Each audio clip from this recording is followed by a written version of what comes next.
back to Dixie's transformation techniques, boys and girls. I just thought we could do a fabulous transformation. We can. Well, I'm going to break it down. I'm going to make it very, very simple for you. We've covered eyebrow coverage. We have. We're going to talk about foundation. We're going to talk about contour. We're going to talk highlighter. We're going to talk about setting. So stay tuned and I'm going to show you step by step how I go from drab to fab in just a matter of moments. I might look a little bit different in the video, I'm not going to lie. Right, roll the VT, Meg. Well, I'm going to start with a TV white pan stick from Kryolan. I'm going to put that on my cheekbones and down by the centre of my nose and on my forehead. I'm going to blend that out nicely with a beauty blender, and I'm going to take that right over my eyelids because I want my eyelids to have plenty of the light colour on for when I do my eye makeup later. I want that to be really nice and bright so that my eye makeup becomes nice and vibrant. I'm going to blend that out as much as I can, and then I'm going to go in with the 4W and basically colour everything else in.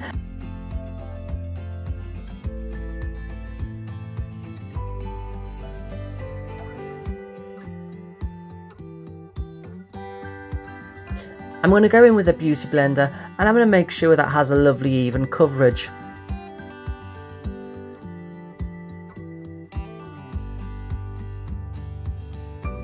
I'm going to take that all the way over my eyebrows, down the sides of my face, and I'm going to go in again with the light colour on the different beauty blender just to make sure that I have got a lovely soft finish to all of the edges.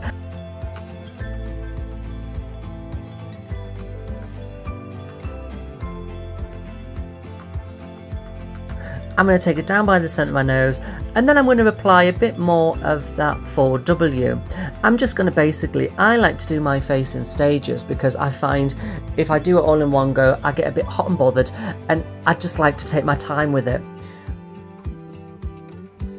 I'm then going to go in at the side of my cheeks, about my jawline and over my mouth, and I'm just going to blend that over as much as I can and on my ears, and I'm just going to keep blending until I've got a nice even coverage.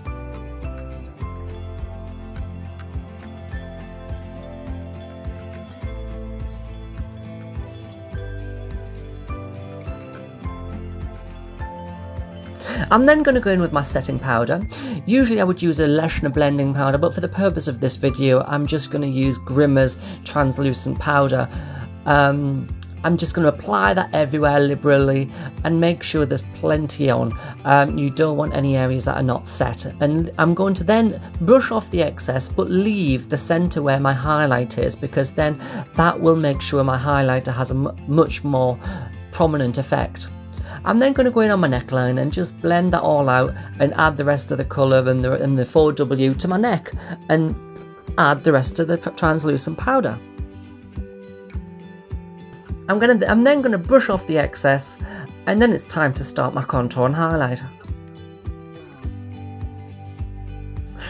Little bit of a tip there for you boys and girls, always have a towel on your knee because you never know when you want to wipe one of your brushes. You don't want any cross-contamination with any colours.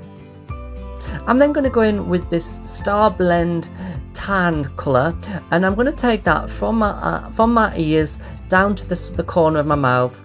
I'm then going to put it on my temples, across my forehead, and I'm going to carve out myself a jawline. Don't be afraid to go over your natural jawline because you want your jawline to be much rounder and much softer. As myself as a man, I have very, very square jawline, so I don't want that to be there. I want it to be much more feminine and much more pretty. I'm then going to just blend it out as much as I can so that it's got a nice even coverage, but it also has a nice airbrushed effect if you like.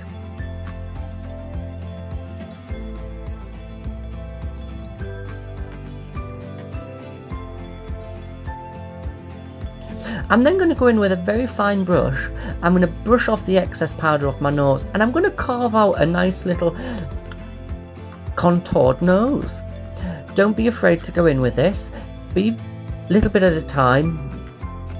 I'm then going to take that contouring and just take it above to where my eyebrows actually start, because I want this to look like the beginning of an eye socket at the top of my nose. And then I'm going to go in with Juvenile by Star Blend, and I'm just going to take the edge off those harsh lines. This is just something I've picked up recently, and I find it makes a bit of a difference with your natural makeup. It just adds a bit more of a natural effect. I'm then going to go in with just a translucent powder, which is very, very nude, sort of toned, and I'm just going to put that over the top of my highlight just to catch any colours that might fall for my eye makeup later on. And that's it. And now, thanks for tuning in, my loves, and hopefully I'll see you again soon. Ta-ra!